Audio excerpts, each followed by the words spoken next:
Hi everybody, my name is Professor Greg Kogan and wanted to introduce myself and the class. I'm going to be your instructor for the fall, and this is financial risk and analysis. And basically what this course is all about is going over kind of connecting the difference between financing decisions and investment decisions, and really going over on the different types of financial management and risk management as it applies to more so managing a business as a business manager, business accountant, rather than working at a bank and working directly on issuing securities or anything like that. So what I wanted to go over first is this idea of what are investment decisions, what are financing decisions, what's the capital structure, what's going on here, what's the difference between these two.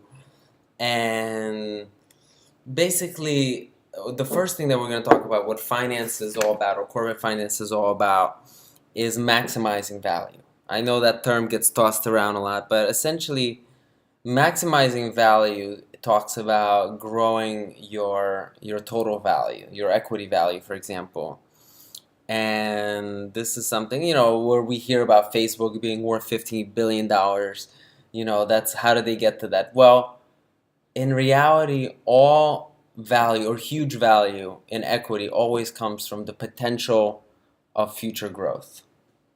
Or if it's a mature company like ExxonMobil or something, it basically comes from just the fact that they have huge earnings, and that earning is just worth a lot if somebody owned the whole thing, because it's a huge compensation on your investment, and also there's potential to grow as well.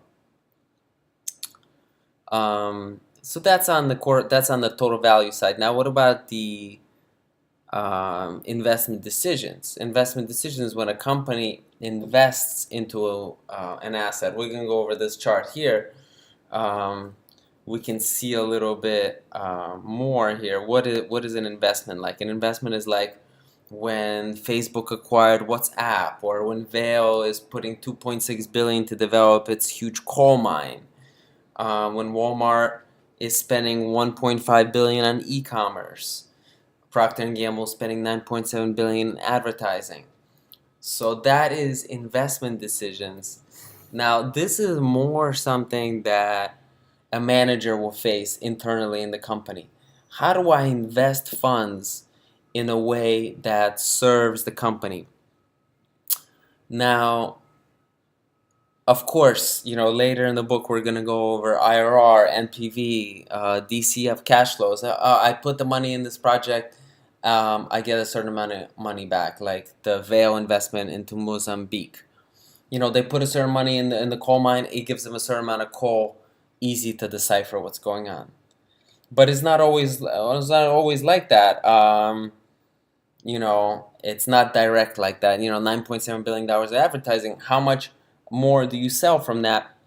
It's not 100% clear. I'm sure the managers at Procter and Gamble know a little bit more about this, but it's not as clear as just NPV IRR. So investment decisions clearly are required. It's almost like, I would say, it's almost like an art or a sport where you have to have a feel for what's going on. It's not just a science where we're gonna know with like an NPV, this is your cash flow, it's positive NPV, you can invest. But this, we're gonna go over a lot about how to go over investment decisions, how to go over whether to invest or not to invest. Another piece that we're gonna talk about in finance here is a big piece of what we're going to go over is risk management. And the idea with risk management is, a safe dollar is worth more than a risky dollar. So the idea is that what is safe out there? What is riskier out there? What is worth more? What is worth less? How much do I have to be compensated for being exposed to a certain risk?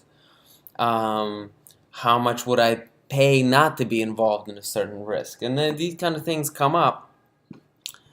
And also the other part in corporate finance that is very important, especially becoming more and more important now, is good corporate governance matters, and that's what our case study will be about.